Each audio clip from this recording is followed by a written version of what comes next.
listening to Inclusive AF with Jackye Clayton and Katee Van Horn.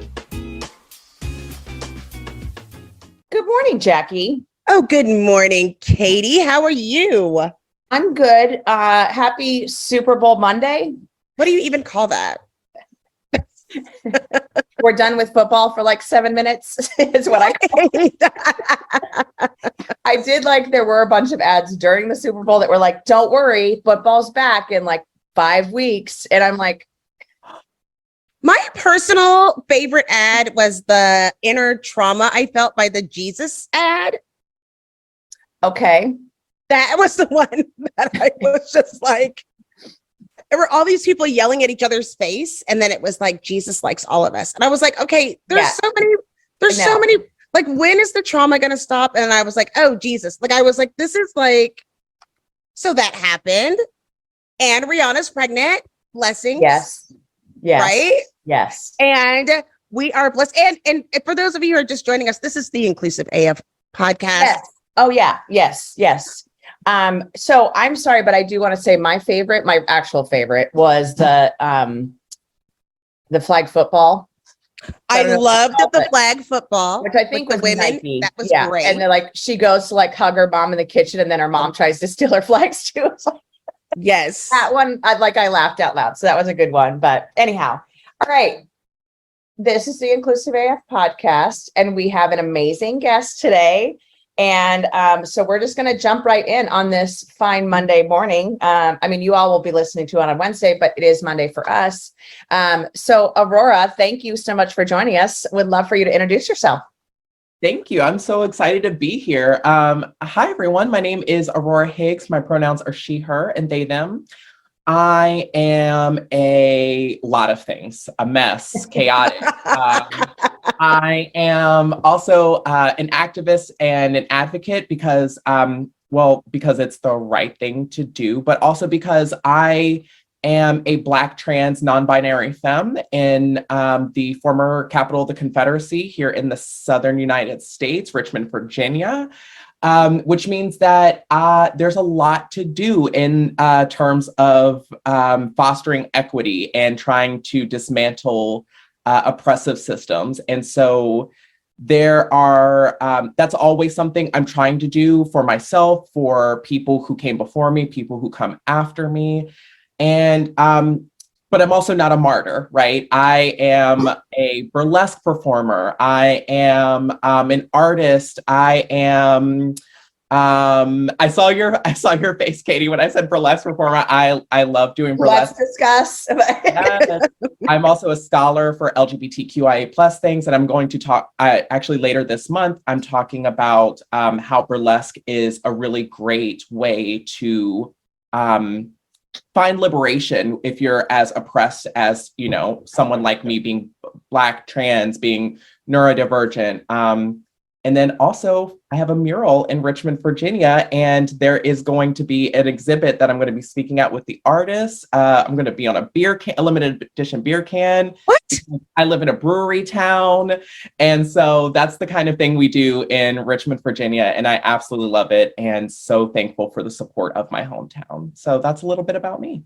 That's awesome. I love that. There was a lot of very cool things. And in reading your bio, I think it's like you said, there is a lot of work to do, but we're lucky that there are people like you and sharing some of your experiences. And I want to come when you get the beer can. We'll come.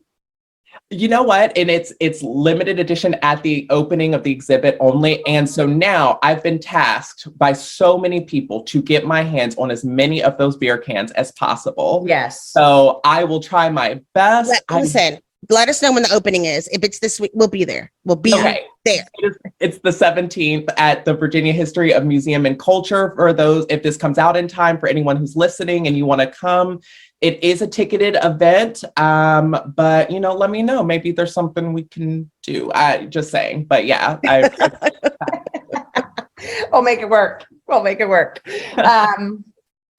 Okay, so I'm like, I don't even know where to dive in right now. Okay, so tell us a little bit about kind of your your coming out story. So, when did you kind of realize what were the moments that were kind of impactful for you? Yeah, good question. It's an interesting story because I had to come out multiple times, as a lot of trans people do.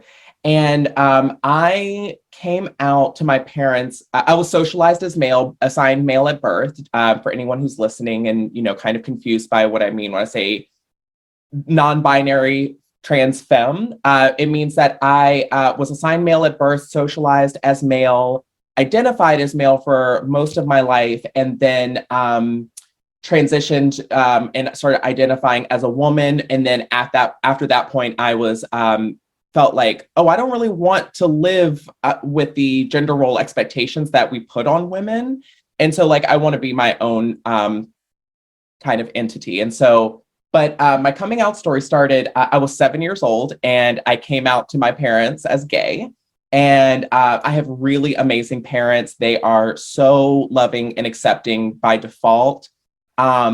And so I was taking the trash out, and right before I walked out the door, I just yelled upstairs to my dad, and I was like, "Hey, Dad." And he was like, "Yeah." And I was like, "I'm gay." And just matter of fact, then I walked out to go take the trash out. And the reason why I did it that way, I think, is because I was in school, I'm 7, I'm in first or second grade. I don't know children's ages in schools anymore. And I just gained the language for what it means for a boy to be attracted to other boys. And I had little crushes, even though this was really young, I had little crushes. I loved me some Brad Pitt, growing up in the 90s. I am a millennial, born in 1990. And so it gives a little bit about some of the background of what was going on around that time. And so that also means that I grew up on the tail end of the AIDS epidemic. And so a lot of that messaging was still there. And so when I found out the word for gay, I'm really lucky that I got a very neutral definition. It was not editorialized. It was just, they were just like, "Oh, it's like when boys like other boys." And I was like, "Oh, that pretty much describes me." And so I yelled it up to my dad because I just found that. And to me, it had no real gravity. It was just saying, "Hey, my hair is black and I have brown eyes." It was just that for me. And so my dad was he was stunned. They knew though, because I was the most effeminate, flamboyant child ever. And so they had an inkling, but yeah, my dad was like, "Okay, well, let's wait till your mom gets home. Let's talk to her about that." And then we decided that when I turned 13, I would kind of revisit and see, because they were just like, "You just never know how things will kind of pan out with puberty. But if that's the case, fine." And so was still gay and at 13. And yeah, so I identified as male, was happy to do so. Somewhere around teenage years, I kind of drank the Kool-Aid of oh, I want to be as masculine as possible, even if I'm queer, because we have a lot of politics in the gay community around masculinity and femininity, and it's a lot to unwrap there. But yeah, I did that, and then somewhere around 23, I kind of started becoming a little bit oh, I think I want to do drag. And then at 25, I was sort of okay, I don't really want to do drag as much. I want to wear the makeup and maybe identify as gender queer. And then at around 28, we were in a car one time and my parents said, "Hey, just curious, you're wearing makeup and presenting as femme a lot more and you're not really performing. So just curious if you're a trans woman." And I remember turning to them and saying, "I think I'd know if I were trans, y'all. Thanks, I appreciate it." But and goes to show parents know best, because it was less than a year after I was identifying as a trans woman, and transitioned at 28 medically and publicly. Although I want to iterate that you do not need to transition medically or publicly to identify as trans. If you are trans, and you know it in your body and in your being, you are trans, or no other qualification. So I know I felt like an imposter a little bit, but you don't have to. It's that simple. And yeah, I've been living my life publicly and visibly and quite loudly since then. Thank you so much for sharing that. It's funny in listening to your story because things have changed. I'm so glad that people have stopped trying to live their life so binary. And I remember, flash forward, my son, who I call Sweet Baby TJ, he was 3 years old and he came home and he was like, Mommy, boys love girls and girls love boys. And I said, okay. And he goes, but Mommy, some boys love other boys and some girls love other girls. And I was like, oh, really? And he was like, mm-hmm. Like, it wasn't even a word. He didn't need to have the word, right? And it was accepting, like, oh, sweet baby. Right? I mean, he was born in 2003. Yeah. And even my oldest identifies as a non-binary, and when recently said, y'all are probably non-binary or at least queer. And we're all like, this was nothing that we would ever consider even thinking about. Mm-hmm. And I'm so glad that there have been more safe spaces for people to enjoy, and you do have great parents. So go hug and love on them, as the next time you have the opportunity. First of all, big props to Sweet Baby TJ for being so worldly and so wise, so young. And I completely agree. I think, I don't want people to kind of get up in arms about this, but I think that if we didn't have any social politics around gender or sexuality, a lot more of us would identify as someone in between the lines. The Kinsey scale tells us that human sexuality is a spectrum, and very few people, it's like kind of like a bell curve. Very few people fall on either end of it as a 0 or 7. And so I'm always striving for a world where people have the truest freedom, even not just from society, but from themselves. Sometimes we carry our own kind of self-hate or self kind of doubt. And I'm striving for a world where people don't have to negotiate with society just to feel and present as authentically as they can. I love that. And I think that's something that, we've had a few speakers, and I'm thinking about one of our last conversations with Eli, and, Eli identifies as two-spirited. And so there are so many pieces to this puzzle. And I think that the piece that everyone gets so stuck on is exactly what you're saying. It has to be this or that. It has to be completely black or white, no gray whatsoever. And I think the gray is where people get so whatever. I don't even know what, they just don't know how to handle that. And it's fascinating because it's like, it's okay. You don't have to know every piece of the puzzle. If people are happy in their skin, that's actually what matters. Yeah, I think the gray represents uncertainty and the unknown. And I think the human brain can be really afraid of what's not known or what's not charted. But I am the living proof that you can be black and white. I'm literally, I'm ethnically biracial. I identify racially as black, but I mean, duality has always been a part of my life. I've always known that in a world that acts like black is here and white is here and there's no in between, that I've always lived in the in between. And so that's just something I've carried with me ever since I was a kid. And I'm so thankful to my upbringing for that. Mm-hmm.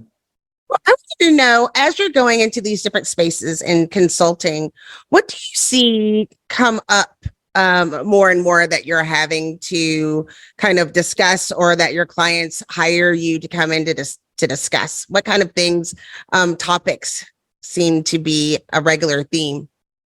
Yeah, absolutely. So I am a speaker, performer, keynote. I do things like that. And I'm also the VP of a consulting company in Seattle. And so nothing I say here is representative of that, the views and ideas of my full-time work over at HUMiN Inc. But in my community work that I like to do, as Aurora, it is really around creating opportunities for learning, compassion, and empathy is what I strive for. Now, when folks come to me, they just know that they know that they don't know a lot. And that's step one, is understand that you don't know everything and try to understand what it is that you don't understand, or try to understand that you do not understand. And so oftentimes people are just like, hey, we just love for you to come in and just talk to us about inclusion.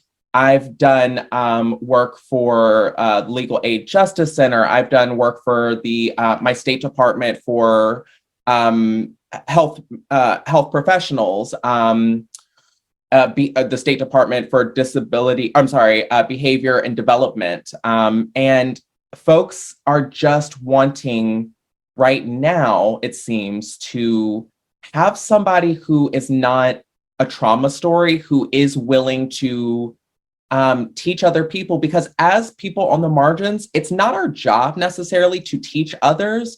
And it is my job as somebody who has a degree in education and leadership studies, and it's something I've opted into. And so this is my life path. I love what I do, both at the consulting firm and doing the work that I do in communities. Leading marches. I do a lot of mutual aid through my social media presence, because that is, there's a lot of things we think big ideas and we think like really big scale, but there's so much that you can do in your immediate network. There are people who live next door to you, so that need help. And so you don't necessarily have to ask yourself, what can I do for the person all the way across the world, but rather, what can I do for the person next to me, for the person who works in my workplace with me. And so I like to do a lot of education around workplace inclusion, a lot of motivational talks for LGBTQIA plus youth. I am really just somebody who lives my life as an open book, which can be really dangerous as a Black trans femme in the South. And it's still just, it's my passion. I couldn't live a closed life even if I wanted to. I'm just not that person. I'm big, bright, and outgoing, and I love education. So yeah, people really don't really know all the time, and that's okay. You don't have to know. Sometimes it's about starting the conversation with people to gain ideas or to solicit ideas from your workplace. And I think right now, because it's Black History Month, a lot of people are really interested in understanding how what Black queer joy looks like in a landscape where the most that we know about Black trans people is trauma, is some of the challenges and barriers facing us. But folks don't realize that there are things that our community does better than most, just like every community's kind of got their specialty. And one of the things that we do really well is caretaking. We do family really well. There's a lot of mothering in the community. And we sometimes they're actually call people who are, take care of a lot of people mother. And it's just us creating familial units that actually fit our lives and that are not necessarily the nuclear model. I think right now people are really interested in knowing like what we do well, what does our joy look like, how can we celebrate all that we contribute as a community, and so I'm really excited to do that. The Use Case podcast is where technology vendors get to talk about themselves. And it's a wonderful place for vendors, investors, and practitioners to listen to the story of the solution, the features, the benefits, the attributes, etc. And we get to know the CEO or founder during the call, and we also get to know the tech. So subscribe to the Use Case podcast. Awesome. I want to chat a little bit or ask some questions around, some of the work that you're talking about with like the discrimination, and you said you did some training for like medical providers, because I think that's one that our listeners, it can be confusing as an HR person or as a leader. How should I handle this? What should we do? What questions should we be asking? That kind of thing. And so, would love for you to share a little bit about some of the work that you've done there, and also some of the facilitation for those medical providers, because I think that's just such a critical piece to the puzzle. Completely. Yeah, I think that's the thing. So people who are in professional or technical roles, your job is to know your job, and even when you don't know aspects about your job, you seek out professional services, you seek out consulting, you seek thought leaders in that area. I mean, for all of you listening who do HR, remember the first time you ever had to run payroll or had to ask, about these really technical nitty-gritty things. You had to go outside of yourself. You couldn't just make that up. And LGBT and inclusion is much the same. You don't have to be ashamed that you don't know. It's just go out and find someone who does and who can help you and support you in doing that. And so some of the things that I've done in the past, say for medical professionals, has been, I talk about bedside manner, about how to even just circumventing if you say you work for a system that maybe doesn't allow for pronouns or preferred names that are not legal names, how you can circumvent that. Like, just because your system doesn't mean you as a person cannot acknowledge somebody's real identity. And pronouns are not preferred, they are just pronouns. And so I think for a long time, we were using the phrase preferred pronouns, and that's fine. We were exploring, we were finding ways to get language to catch up with our lived experiences. And I don't begrudge us for being on a path of learning. And so now that we do know, we no longer use the phrasing preferred pronouns. We just say, what are your pronouns? Or you can simply say, how can I best honor you in your identity? Things like that. And so also helping folks highlight maybe where there are policies, conventions, and best practices that are simply passed down to us by convention and maybe arbitrarily created. And so sometimes, like company dress codes, I've done a talk where somebody was like, well, what do we do? We've got, dress codes for men, dress codes for women. What do we do about non-binary people? And sometimes I have to remind people that, like, your dress code does not have to be gendered at all. That's right. There are ways in which and the thing is, like, I get it. People are thinking like, okay, how do we keep adding like new identities to this? And the thing about it is, as we move on, humans will continue to nuance identity like over and over again. So the idea is not how to capture every new gender and every new nuance that's coming out, but rather degender it so that it's not relevant. Somebody's gender isn't relevant when you're talking about how you'd like to show up at work. Simply say, professional attire. There's also racial and cultural implications to attire. And I tell people a lot, the idea of professionalism in the United States is often based in white ideals and in Eurocentric ideas. So when somebody says, okay, we want you to dress in professional attire, somebody might come in from another culture whose idea of professional attire looks very different than what the Western idea is. And we need to make space for that. It's not just about gender, it's about being inclusive AF in every aspect that we can.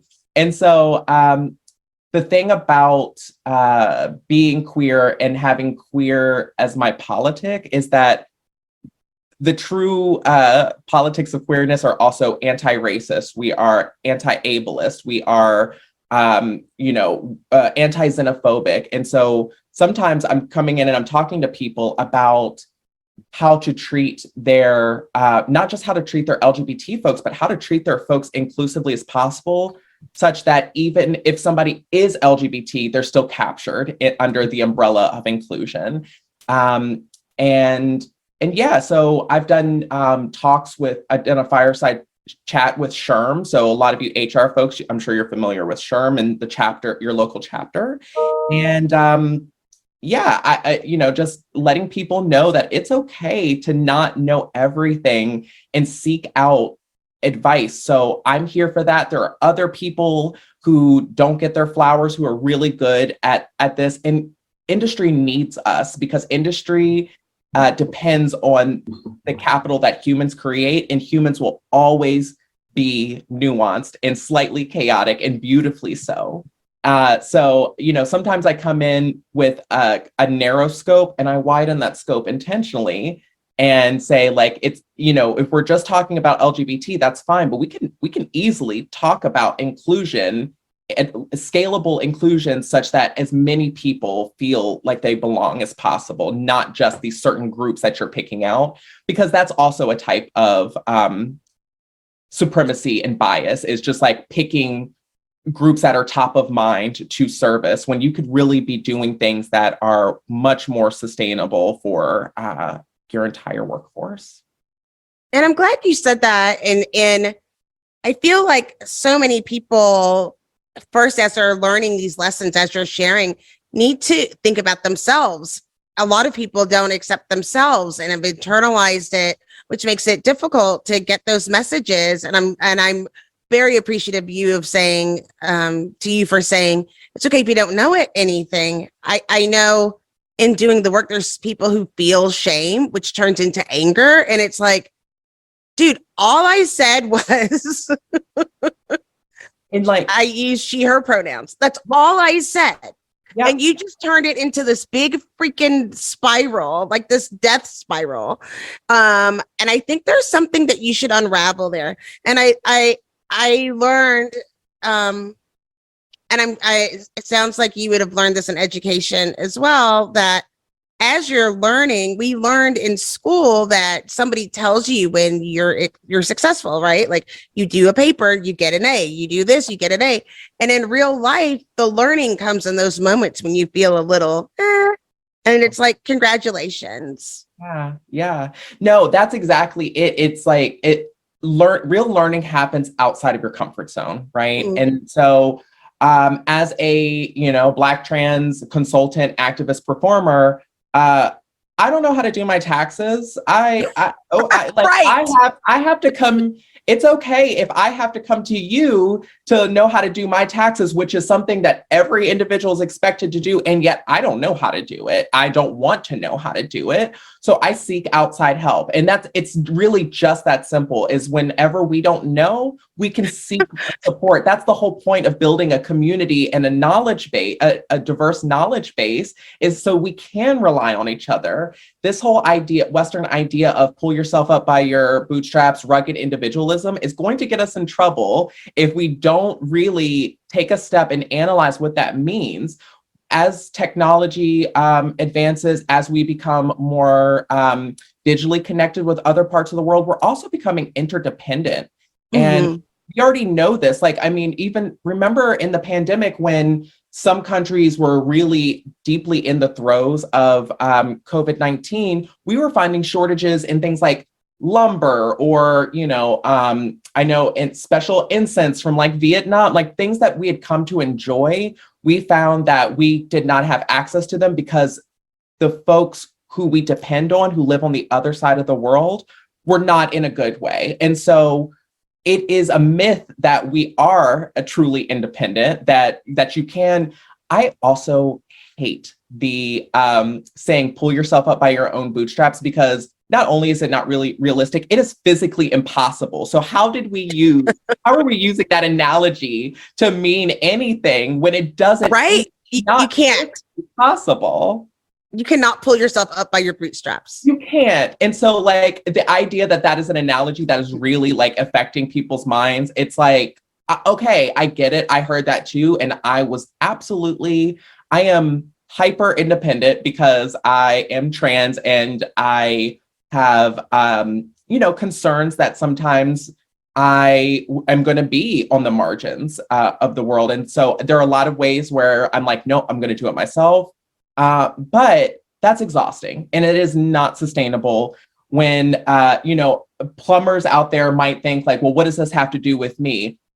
I know lots of tradespeople. There's actually a really famous handy woman who's trans. Her name is Mercury, and I got to think of her IG. But even plumbers can be gender diverse. Plumbers can be, trans, they can be women, they can be differently abled. And so this work around diversity, equity, inclusion touches everyone. And let me just say, for all of the plumbers out there, again, I don't know how to do plumbing at my house. And so I will ask you. It should be okay for you to ask me about things that you don't inherently know about. So it's okay. We're all in this together, I promise. I don't plumb. I don't. Yeah, I said, yeah. I just When don't. you just said the accounting one is the one I love because Yeah, I kind totally. of pretend I know how to do accounting at times in my account's like, please stop touching Right. numbers.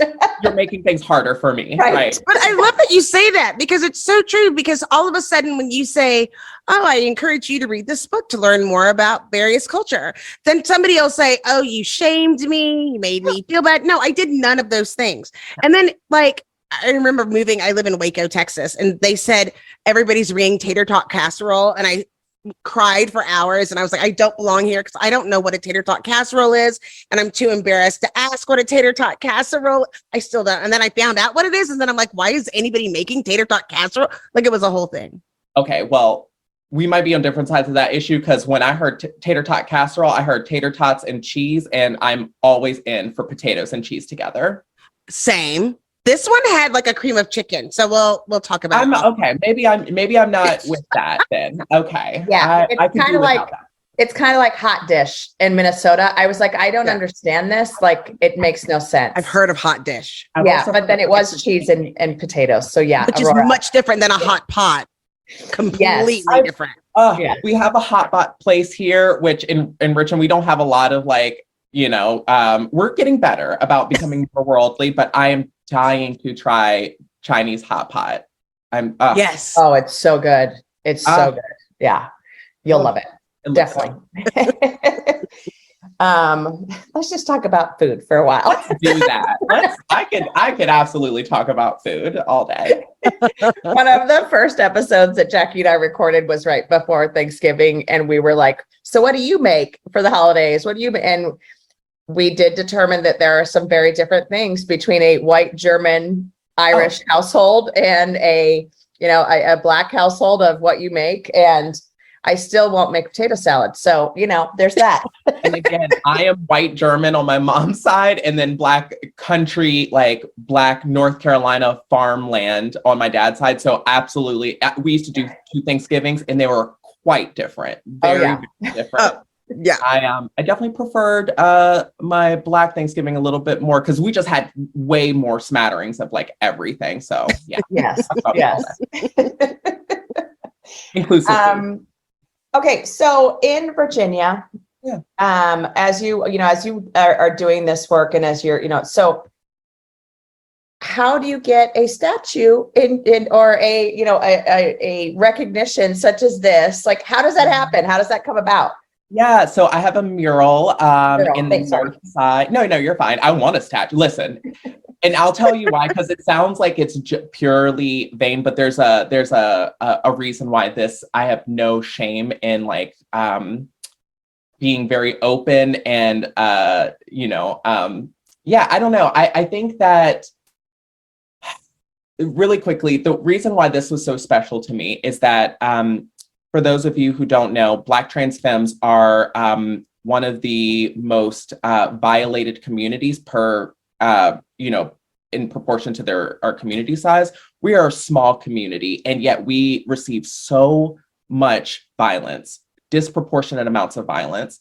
And, for a long time, I haven't checked in a while because it's been very depressing, but for the past 5 or 6 years, we've constantly broken records on fatal violence towards Black trans femmes. Now, trans people in general face a lot of violence. And then when you add being Black to that, then you increase your likelihood of violence. And then you add being a femme to that, whether you identify as a woman or the world perceives you as effeminate, it goes up again. And so I'm 32 years old, and there was a lot of, before the data came out, and it's still not super clear, but for a long time, people were spreading the statistic that the average life expectancy in the US for Black trans women is 35. That is apparently that is actually the case for South America, like Brazil in particular. Here, it's not super clear because we don't do a great job of polling and having cross-sectional data where you can identify yourself as Black and trans. And so data is really hard to come by. And that's another epidemic, is how are we supposed to make change in a world that demands it, that change is data backed, when we can't even get our hands on data and no one cares enough to include us in data surveys. So, and so that said, I've always been really afraid of my 30s because I know that for a lot of people, for those who do receive fatal violence as Black trans femmes, a lot of the times it happens between their 32nd and 36th birthday.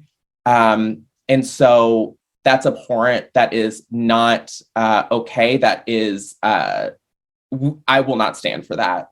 And so having a mural or having something that is, could technically be, you know, I mean, look at how long we had these Confederate monuments in Richmond, which most, if not all of them, are finally down. And those were around for a really long time. And so and disproportionate in Richmond, in Virginia as a whole, just like freaking. Yeah. It's like 60% Black in Richmond proper, which I love. And yeah, when you and we were considered the Harlem of the South, you know, right. Maggie Walker, first Black bank president, St. Luke penny savers. We have so many, Arthur Ashe, we have so many we have so much Black excellence coming out of Richmond, that having these monuments that we value more than, you know, people's feelings goes to show that these monuments can be institutions that withstand the test of time, for better or for worse. And so me having a mural means that maybe, just maybe, that mural will last longer on this earth than I do.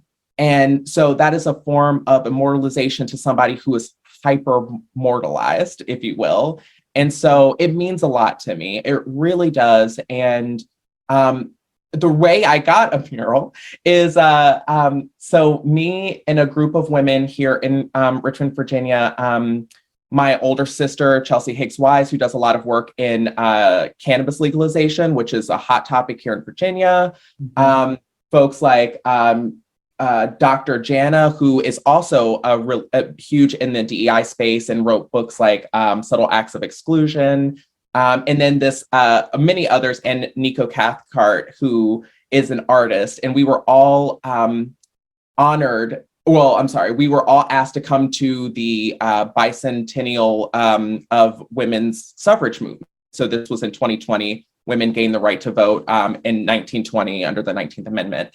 And so we were celebrating 100 years, and we met in a place where a group of Virginia suffragettes met up to demonstrate, and we were honored as the change makers of you know, this era.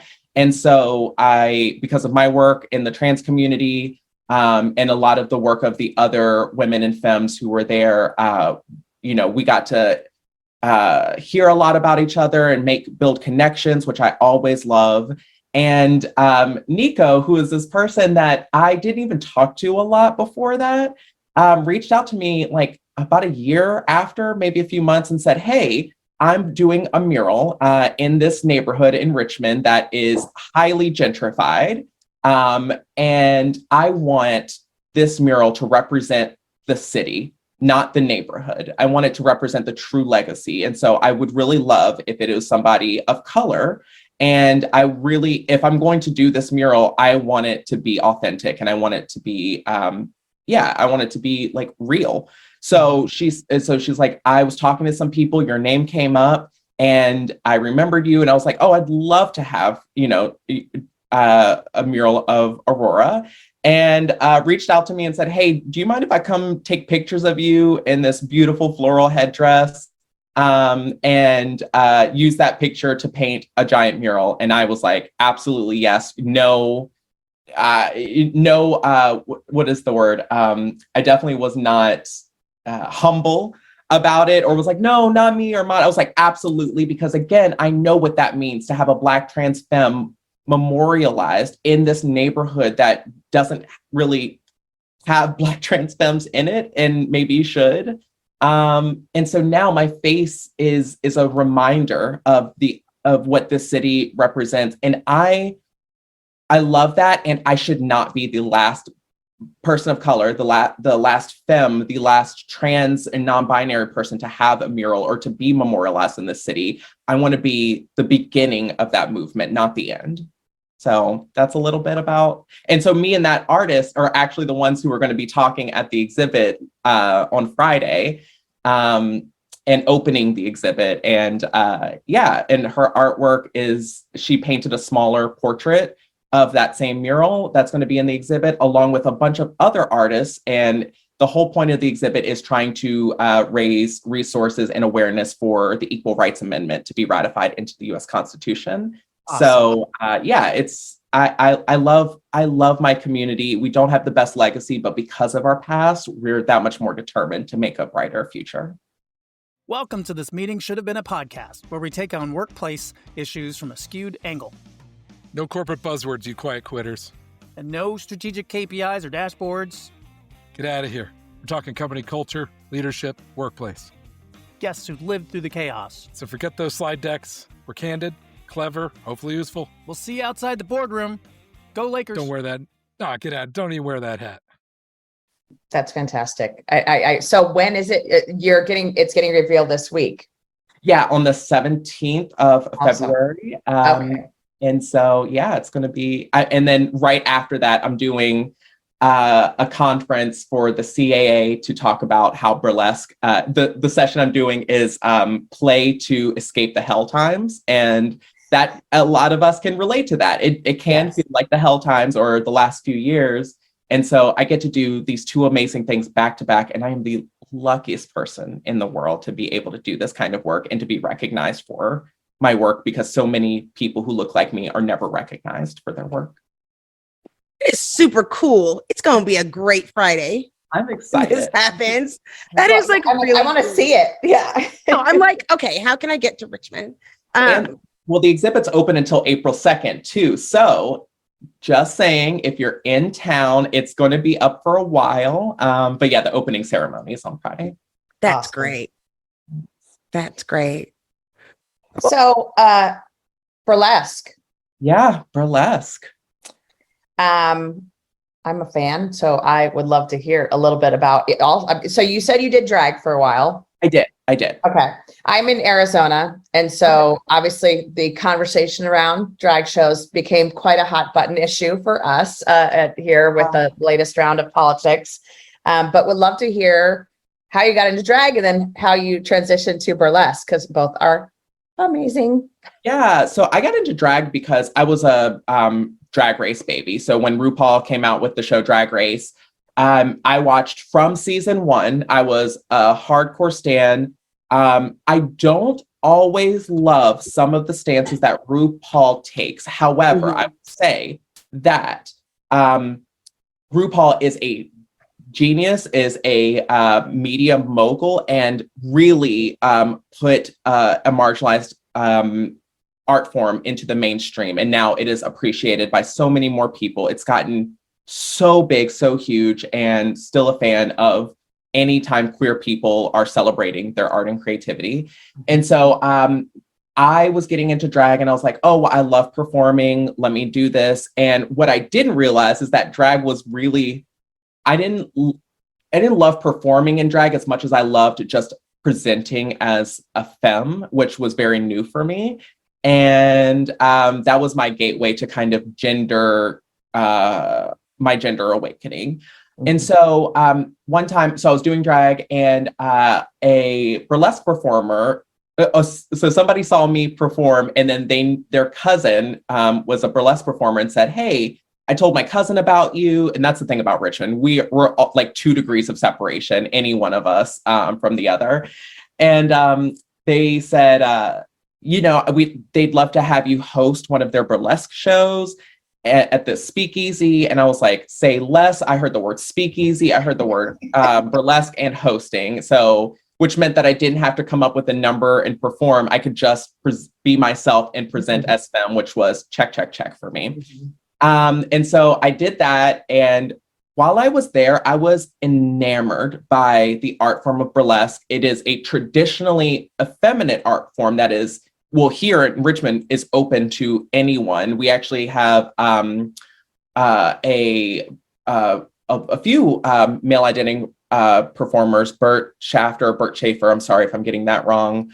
And Mr. Blow Your Back Out. Sorry, you might have, this is kind of, burlesque, it's sexual, but it's not inherently sexual. It's more of like a wink and a nod and like cheekiness. But burlesque can be it can be satirical, it can be political, it's oftentimes hilarious and humorous. And so as I was watching this, all of the like dynamism and how every person brought their own kind of take to this art form, I was smitten. And so at that point, I said, I met up with a legend in the burlesque scene, Lottie Ellington.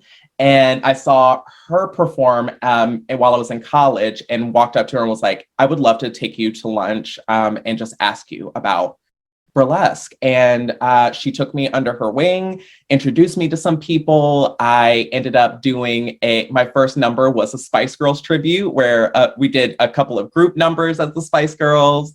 And we did a couple of solos, and it was so fun, so amazing. And the thing that really sealed the deal is it was so healing for me as somebody who was discovering their body as a trans person and receiving a lot of like, not necessarily hate. There was some hate, but there's also just kind of like, well, why? Like, I don't know. And, why would you want to do that?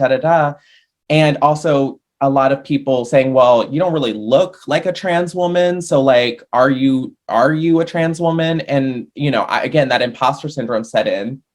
But the thing about burlesque is, as I was revealing more of my body to the audience, they were applauding more. And there's nothing like being trans and in a body that you feel is ostracized, and having people applaud you for showing it and being aware of it and being shameless about it. And the other thing I love about burlesque is it is for all bodies. It is not for, Dita Von Teese is, I think, what most people think of when they see burlesque. And Dita does a very refined, Eurocentric type of burlesque, and that is absolutely great. There are so many other types of burlesque out there, and it's not just for these conventionally attractive bodies. They're for attractive bodies, no matter if they're conventional or not. They're for fat bodies, they're for slim bodies, they are for differently abled bodies, and Black bodies, white bodies, everything in between. And seeing people with every type of body type go up and be loved by the community was so healing. It's so beautiful. And I shout out to Afro Tease, my absolute favorite production in the entire world, and all of burlesque, who does an all POC tribute to burlesque, and they do a cookout in the summer, that's just the theme, and then they typically do one in the winter. So I just went to one in January. Absolutely incredible. And if you haven't been to a burlesque show, go to one. Don't just look for the ones that look like the Dita Von Teese level. Go to your local burlesque performances and ask around if you don't know where that is. You will not be sorry. It's unlike anything else. And the community, you build a community with the audience as somebody in the audience, and you build community with the performers. It's beautiful, and I can't say enough good things about it. Awesome. Very cool. Okay. So your mural, for those of you who are in Virginia, is on MacArthur Avenue in Richmond. Yep. True North Yoga building. Say that again. It's in the building that it's on the side of is the True North Yoga building on MacArthur in the north side of Richmond. Perfect. Awesome. So one of the things we like to do at the end of our episode is just what are one or two things. Jackye always does like 8, so feel free. I know it's a whole thing. It's a whole thing. What are some things that you want to make sure people hear, or, things that we want to make sure that they get across from this conversation? Yeah. Okay. I'm going to do 8 things too, probably. Okay. Totally. Support the LGBT community right now because we are under so much political duress.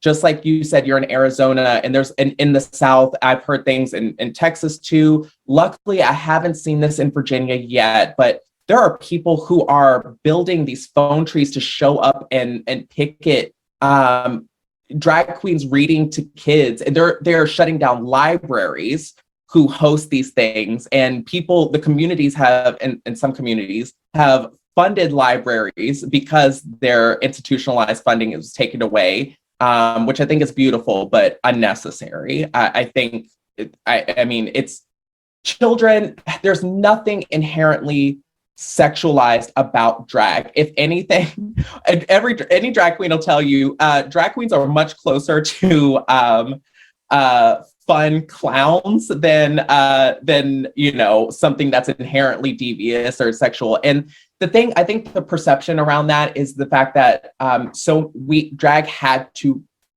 start in clubs because it was one of the few places that we could do drag without being arrested. It used to be illegal to dress in the opposite gender's clothing. So they came up in clubs. And in clubs, sometimes seedy things happen. And some performers are hypersexualized, but I guarantee you the ones that have no interest in reading to your children. The ones who, and they're colorful, bright, kids love drag. They're bigger, they're huge personalities. They remind them of their favorite, superhuman or otherworldly characters. And I think that there's so much to be gained in not creating that barrier.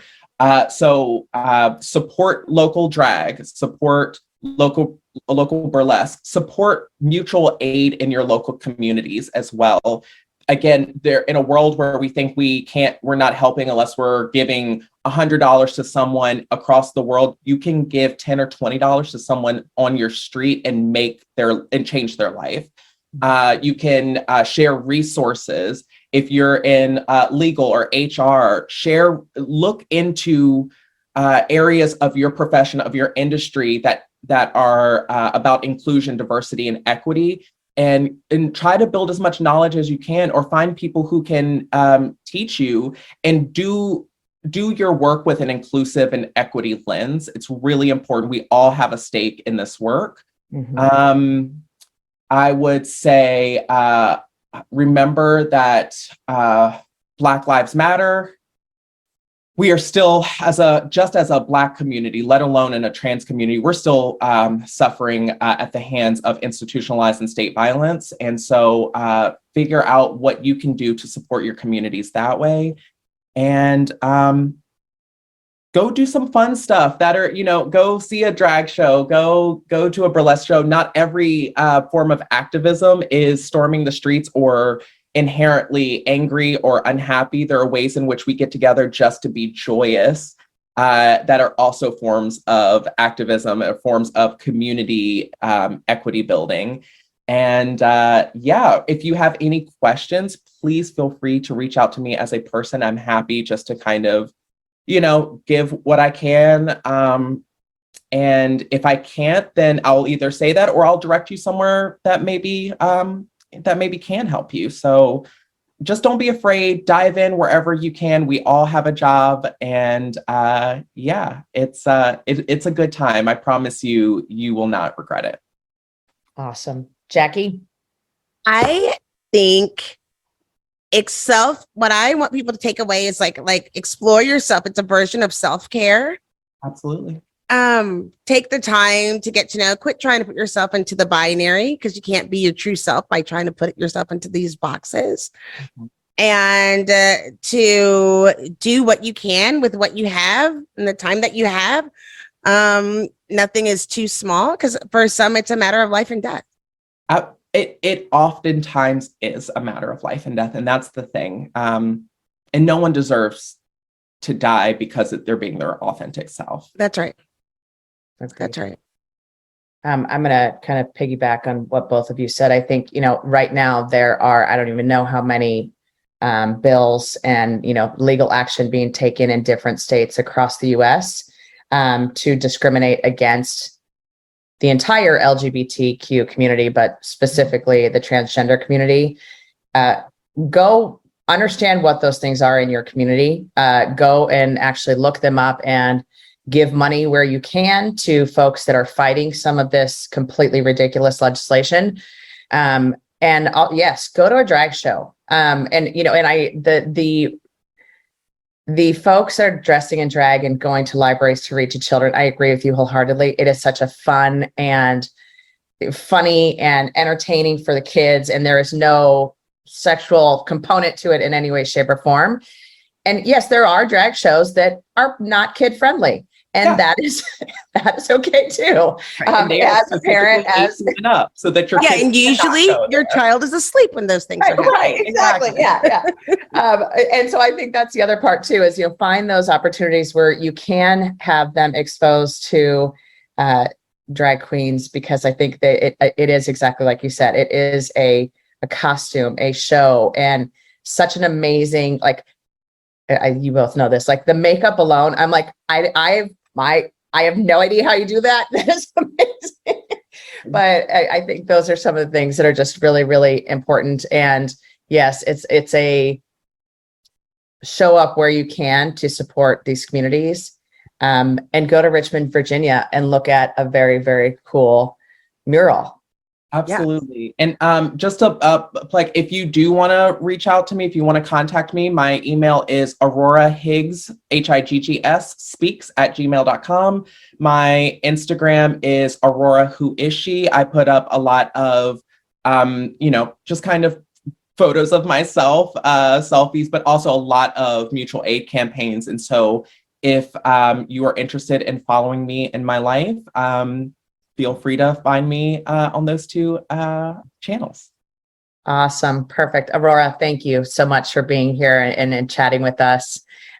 We love having these conversations, because I think it also just the exposure to, and we talk about the fact, Jackye and I talk about the fact that we're just having conversations with folks. Yeah. And I think there still is this mystery or, ignorance around, what is it like to talk to someone who is trans, or what is it, who is in this community, and that kind of thing. And these conversations are so critical that, one of my friends, Angela, she says, we're just very boring. We're not as exciting as everyone thinks we are. Right. No, we are not like an alien creature. Some of us are so boring. I'm not. I'm very simple, but I reserve the right to be boring. And I am a grandma is this Victorian lace collar kind of should tell you as much. We are not, we're people too. So, let us live. Please. Absolutely. All right. This is the Inclusive AF podcast. This is Katie Van Horn. And this is Jackye Clayton. Bye.